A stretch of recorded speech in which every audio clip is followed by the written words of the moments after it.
माननीय अध्यक्ष महोदय, आज मांग संख्या 50 पर सदन में सार्थक चर्चा हुई। माननीय सदस्यों ने बड़े उत्साह से चर्चा में भाग लिया। अपनी मांग के साथ उन्होंने बहुत महत्वपूर्ण अपने सुझाव भी दिए और इन सब के लिए मैं उन सभी माननीय सदस्यों को मैं धन्यवाद ज्ञापित करना चाहता हूं कि हमारा पूरा प्रयास रहेगा कि यथासंभव इन सुझावों एवं मांगों को हम पूरा करने का प्रयास करेंगे। आज माननीय अध्यक्ष महोदय 67 सदस्यों द्वारा कुल 207 कटौती के प्रस्ताव हमें प्राप्त हुए, जिनका जवाब हम निर्धारित समय पर माननीय सदस्यों को उपलब्ध करवा देंगे।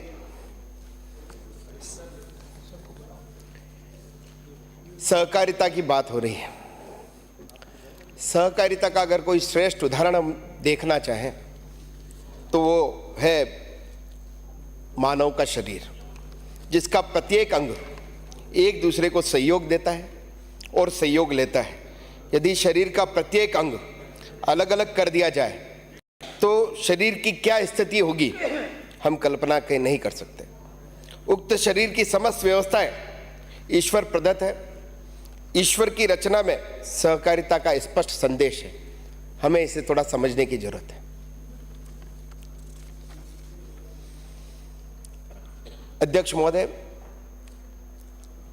मैं सबसे पहले हमारे यशस्वी मुख्यमंत्री जी को मैं धन्यवाद देना चाहूँगा कि उन्होंने सहकारिता विभाग को और राजस्थान के किसानों को, राजस्थान के आम जन को इस बजट में ध्यान रखते हुए सहकारिता विभाग के लिए उन्होंने अनेक घोषणाएं की, नवाचार किए।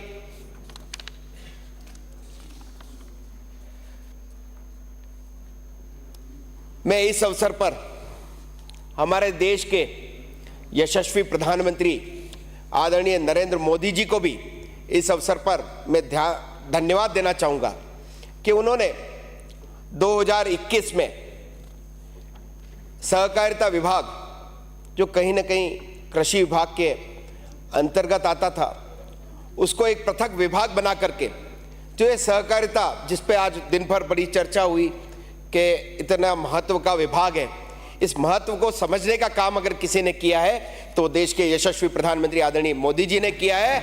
और एक पृथक विभाग बना करके, और आपने देखा होगा देश के जो है सहकारिता मंत्री जो है आदरणीय अमित शाह जी, जिस गुजरात मॉडल की आप चर्चा कर रहे हैं, उन्होंने इसके विभाग के महत्व को समझते हुए उन्होंने जो नए नवाचार जो किए हैं वो हम सबके सामने हैं।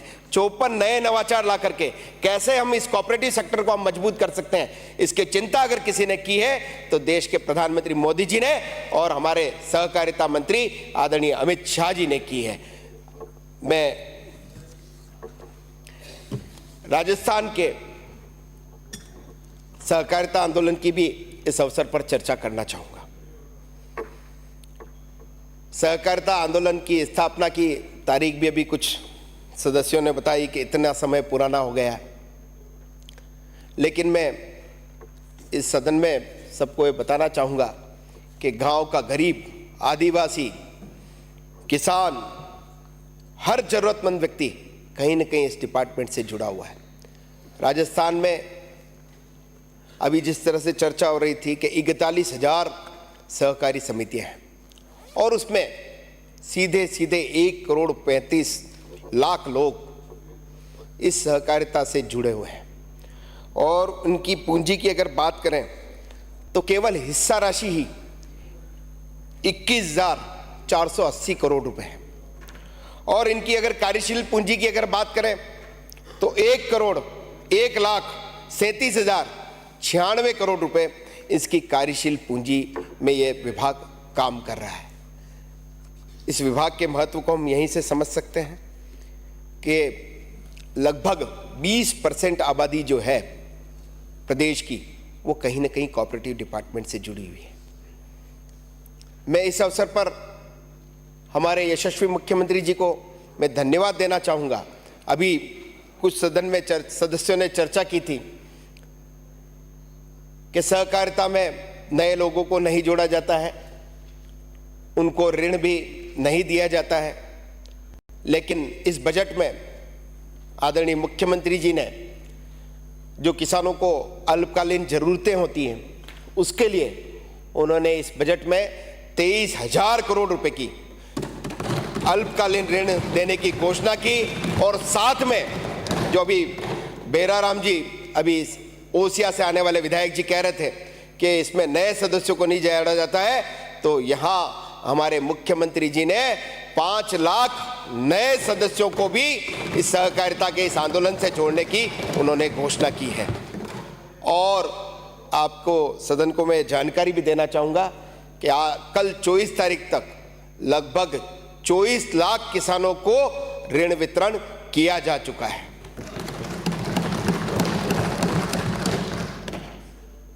माननीय अध्यक्ष महोदय,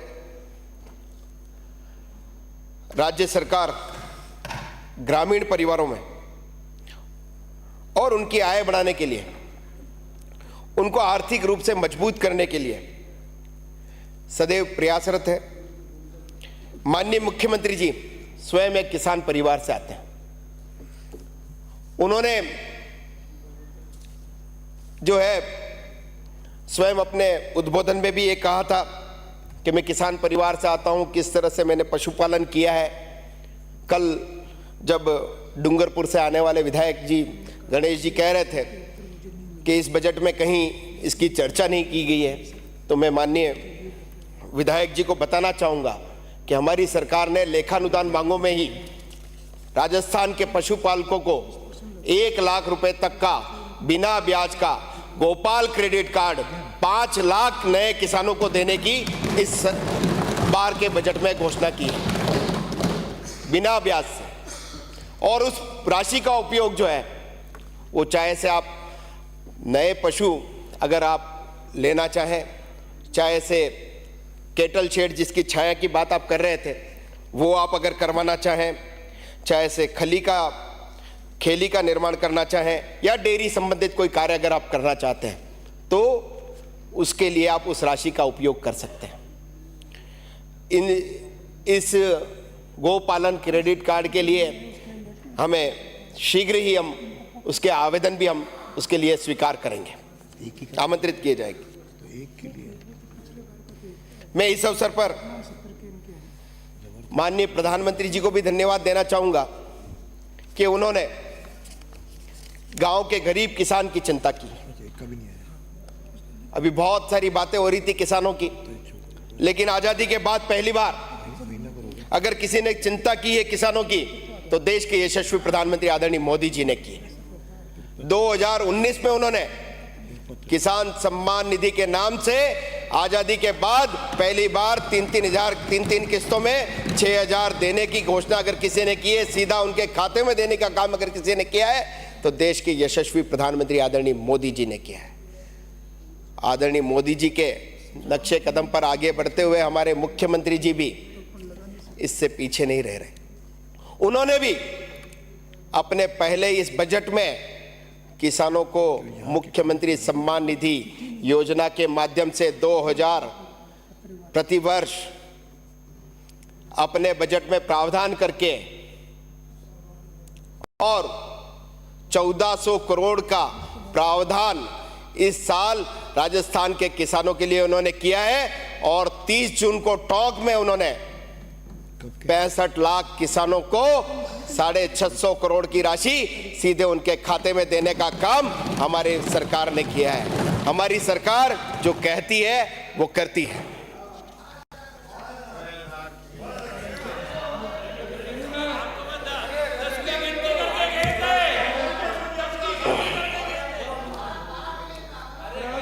अरे बैठिए, अरे बैठो बैठो बैठिए।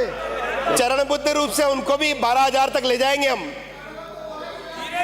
चरणबद्ध तरीके से। आप कह रहे हैं ना हम आपको, हमने 12,000 कहा है, हम 12,000 देंगे। माननीय सदस्य, जब कोई रिप्लाई हो रहा हो बीच में क्वेश्चन नहीं पूछते हैं। मैं इस अवसर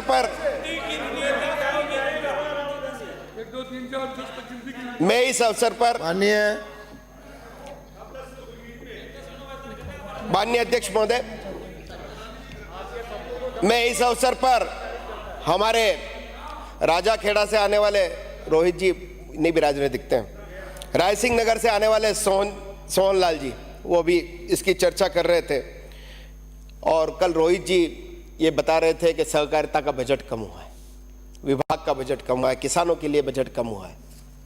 मैं उनको सदन को ये जानकारी देना चाहूँगा कि हमारे हर चीज, आपको सारी योजनाओं की बात करेंगे, हर योजना में हमने कहीं दुगना किया है, कहीं तिगुना किया है। हम गारंटी से कह सकते हैं कि राजस्थान में किसानों के लिए अगर किसी ने सोचने का काम किया है तो हमारे यशस्वी मुख्यमंत्री जी ने और वित्त मंत्री जी ने किया है। दीर्घकालीन ऋणों की बात अभी सभी माननीय सदस्य कर रहे थे। गत वर्ष पिछली सरकार ने 50 करोड़ का दीर्घकालीन ऋण दिया था। हमारी इस सरकार ने इस बजट में उसको दुगुना करके 100 करोड़ का प्रावधान भी रखा है, और जो ब्याज अनुदान पूर्व में 5% दिया जाता था उसको 2% और बढ़ा करके उसको 7% करके राजस्थान के किसानों को और आम जन को उससे कहीं ना कहीं राहत देने का काम हमारी सरकार ने किया है। निश्चित रूप से इससे कहीं ना कहीं राजस्थान के किसानों को भी उसका फायदा मिलेगा और कहीं ना कहीं हमारे बैंक भी इससे मजबूत होंगे। इसकी चिंता भी हमारे मुख्यमंत्री जी ने की।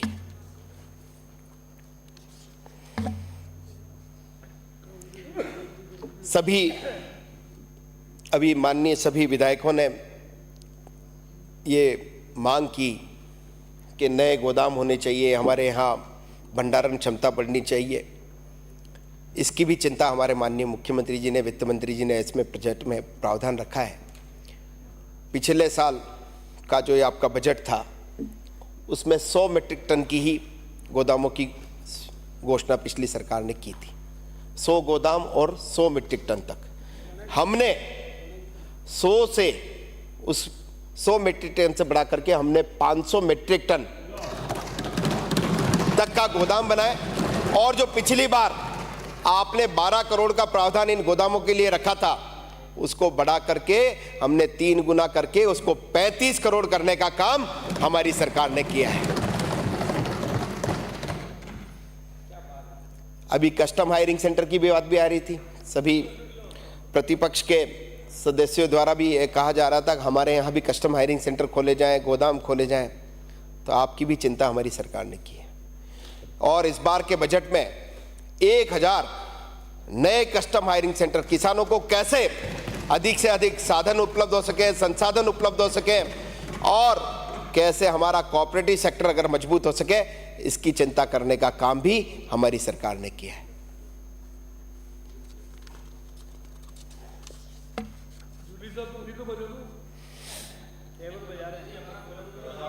हाँ क्या बोलिए, उधर नहीं, माननीय मंत्री जी। निश्चित रूप से इधर आपकी मांगों को भी हम ध्यान में रखेंगे।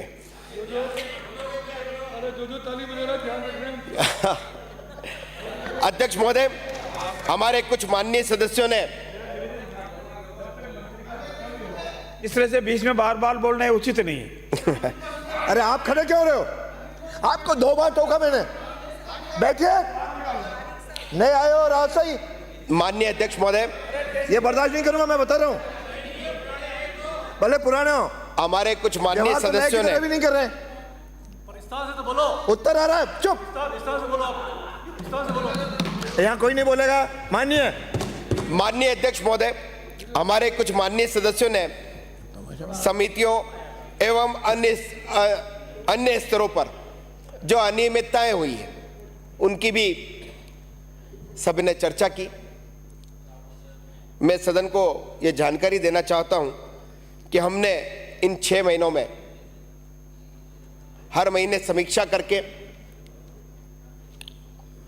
ऐसे जो कर्मचारी जो कहीं दोषी हैं, अनियमितताओं में, गबन में जो पाए जाते हैं, उनको हमने बर्खास्त करने का काम किया है, एपीओ करने का काम किया है, अनुशासनात्मक उनके खिलाफ कार्रवाई करने का काम किया है और जीरो टॉलरेंस पे आगे बढ़ते हुए अन्य जो भी शिकायतें आज आपने जो सदन में आप निश्चित रूप से हमें भी दीजिए, उन पर हम जीरो टॉलरेंस की नीति रखते हुए उन सब पे कार्रवाई करके निश्चित रूप से दोषी लोगों को जेल भेजने का काम हमारा विभाग करेगा, हमारी सरकार करेगी।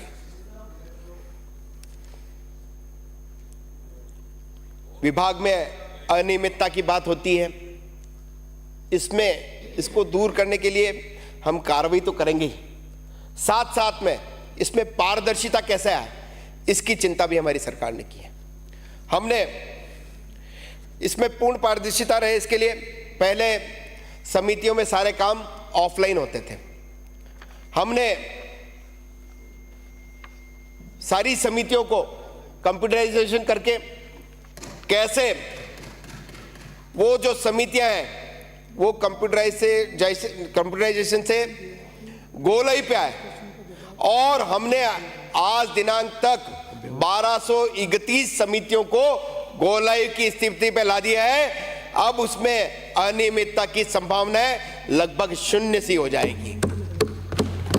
हम केवल बात ही नहीं करते, काम करने में भी विश्वास रखते हैं।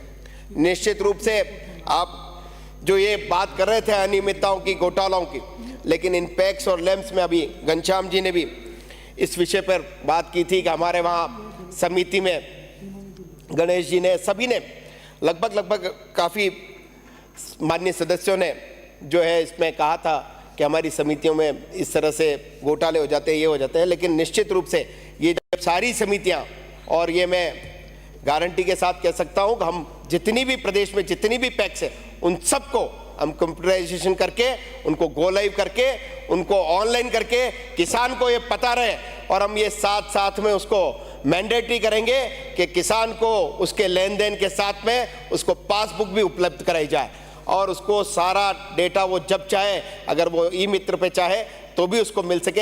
ऐसी व्यवस्था करने का काम हमारी सरकार करेगी।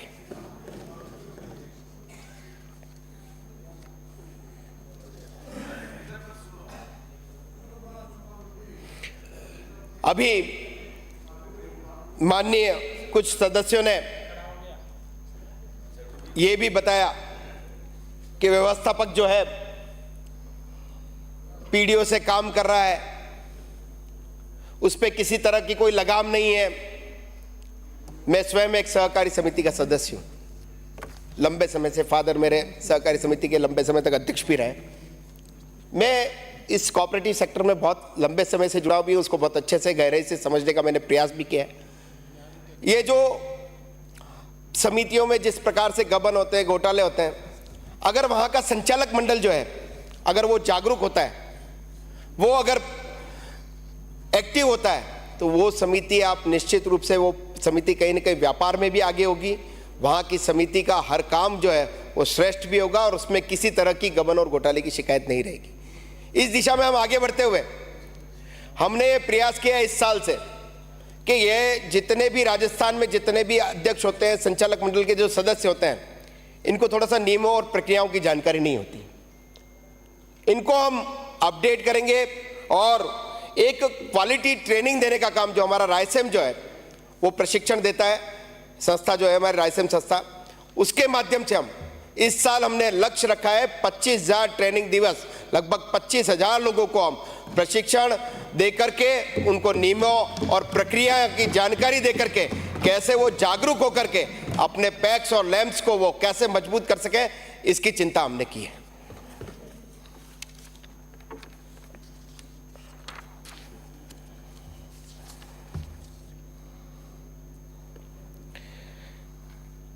माननीय अध्यक्ष महोदय, कुछ माननीय सदस्यों ने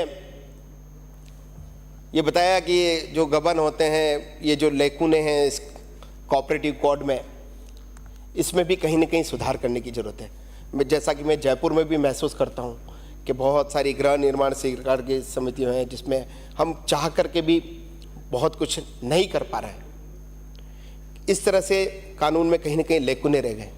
इसके लिए भी हमारी सरकार ने चिंता की है और इस बजट में घोषणा भी की है कि हम नया कोऑपरेटिव कोड ला करके जो ये गैप्स है, जो फीलिंग्स है, उनको हम दूर करके नया कोऑपरेटिव कोड ला करके इस कोऑपरेटिव मूवमेंट को हम और सशक्त करने का काम हम करेंगे।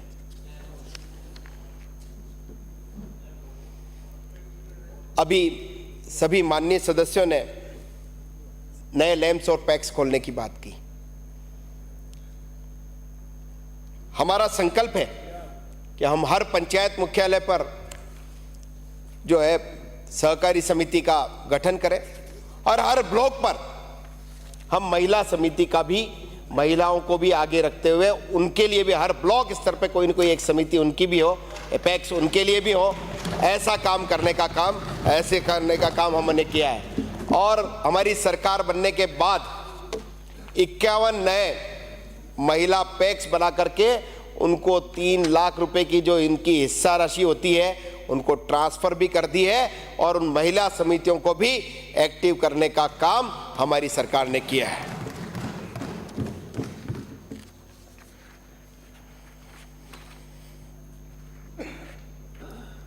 मुझे सदन को बताते हुए बड़ा हर्ष है कि सभी ने बैंक में और राजफेड की चिंता की। माननीय अभी पिलानी से आने वाले पीताराम जी काला हो या चाहे से महुदा से आने वाले हमारे राजेंद्र जी हों, उन्होंने कहा कि बैंकिंग जो है हमारी कहीं न कहीं भर्ती की या कहीं न कहीं कमियों की वजह से वो सफ़र कर रहा है। उसके लिए भी हमने चिंता करते हुए, हमारी सरकार ने चिंता करते हुए 700 नए पदों की राजफेड में, तो राजफेड बनने के बाद पहली बार, और बैंक में पिछले 5 सालों से कोई भर्ती नहीं हुई थी, उस भर्ती को हम चालू करते हुए शीघ्र ही इस प्रक्रिया को हमने प्रारंभ कर दिया है। जल्द ही 700 पदों की भर्ती हम IPBMS एक संस्था है सरकारी, उसके माध्यम से इन संस्थाओं को भर्ती करने का काम हम करेंगे रिक्त पदों पर। इन भर्तियों से बेरोजगारों को तो रोजगार मिलेगा ही, लेकिन इन संस्थाओं की जो एफिशिएंसी है, उनकी क्षमता जो है वो भी निश्चित रूप से मजबूत होगी। माननीय अध्यक्ष महोदय, मुख्यमंत्री महोदय ने 11 जुलाई को बजट होने के अगले दिन बाद ही सभी विभागों की बजट घोषणाओं का प्रभावी समयबद्ध क्रियान्वयन हो, इस हेतु निर्देशित किया गया था। विभाग द्वारा भी कार्य योजना बनाकर घोषणाओं की क्रियान्विति हेतु कार्रवाई प्रारंभ कर दी है।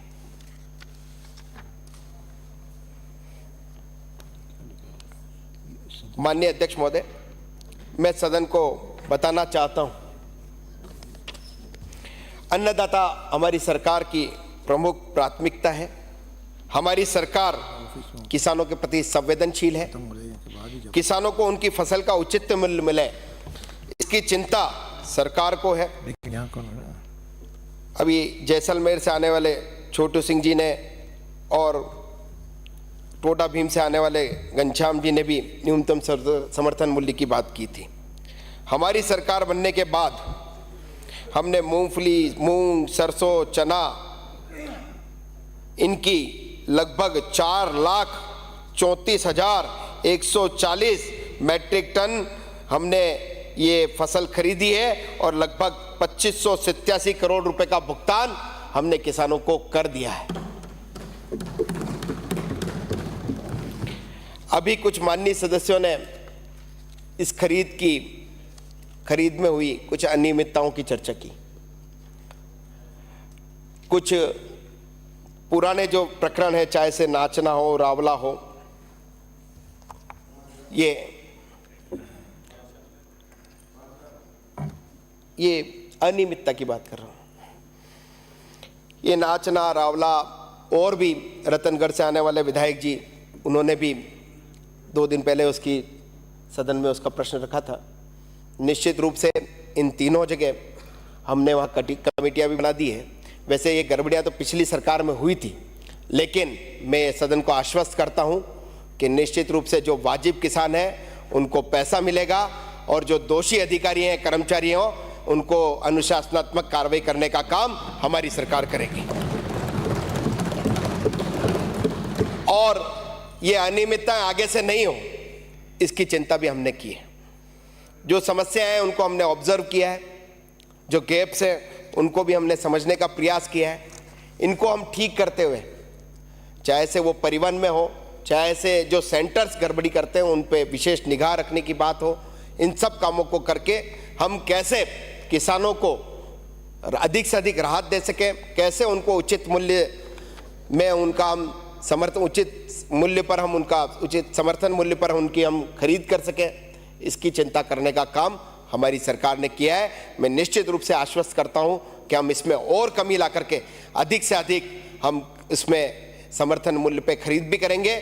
और जैसा कि कुछ और प्रोडक्ट्स की बात की, अभी माननीय एक सदस्य ने 10% 5% की बात की थी, वैसे भारत सरकार जो है वो 25% खरीदी, जितनी भी आपकी उपज होती है उसकी 25% खरीदने के लिए हमें लक्ष्य दिए जाते हैं। और हमने इस साल और भी प्रयास किया, हमने केंद्र सरकार से आग्रह भी किया है कि इस खरीद का जो टारगेट है वो बढ़ा करके 50% उसको किया जाए। निश्चित रूप से केंद्र में डबल इंजन की सरकार है, निश्चित रूप से किसानों के लिए वो निश्चित रूप से कोई नया संदेश लेकर के आएगी। मुझे पूरा विश्वास है कि किसानों को जो है वो उचित मूल्य उनकी फसलों का मिलेगा।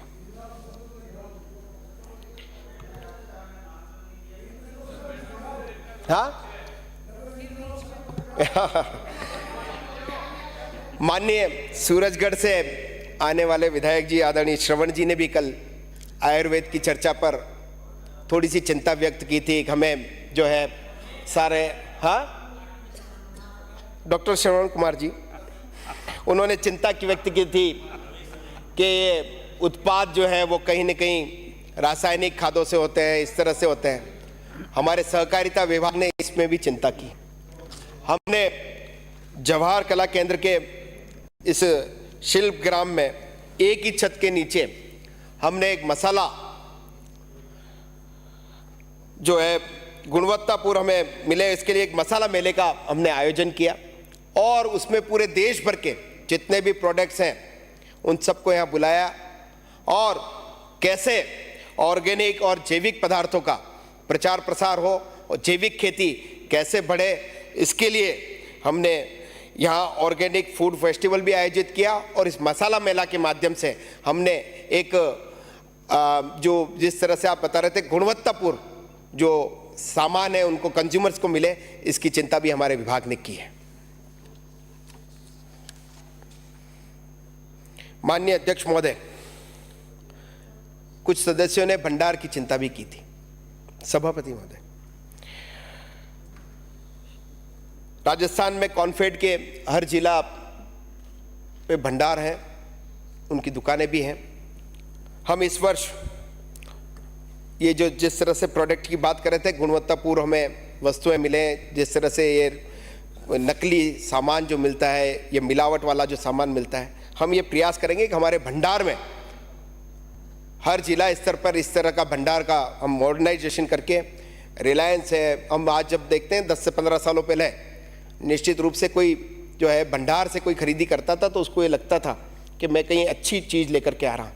मैं अपनी तरफ से प्रयास करूँगा कि हम धीरे धीरे करके हम एक के बाद एक करके हम उन भंडारों का मॉडर्नाइजेशन भी करेंगे और उन पर गुणवत्तापूर्ण आपको सामान मिले, इसकी चिंता भी हम करते हुए हर जिला स्तर पर हम कॉन्फेड के माध्यम से, भंडार के माध्यम से हम भंडार खोलने का काम हम करेंगे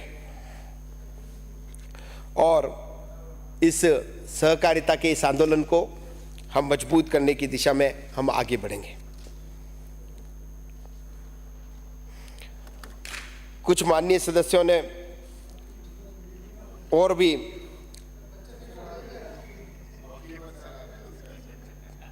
माननीय सभापति महोदय, अंत में मैं आपके माध्यम से इस सदन से अनुरोध करना चाहूंगा कि समृद्ध कुशल समृद्ध सहकार खुशहाल किसान हमारी प्राथमिकता है।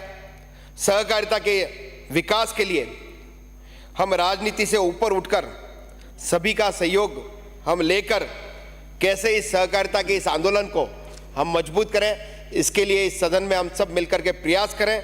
मैं माननीय अध्यक्ष महोदय सदन को आश्वस्त करना चाहूँगा कि सरकार के द्वारा की गई सभी घोषणाओं को हम समयबद्ध रूप से पूरा करने का प्रयास करेंगे। हम इसके लिए कटिबद्ध हैं। धन्यवाद।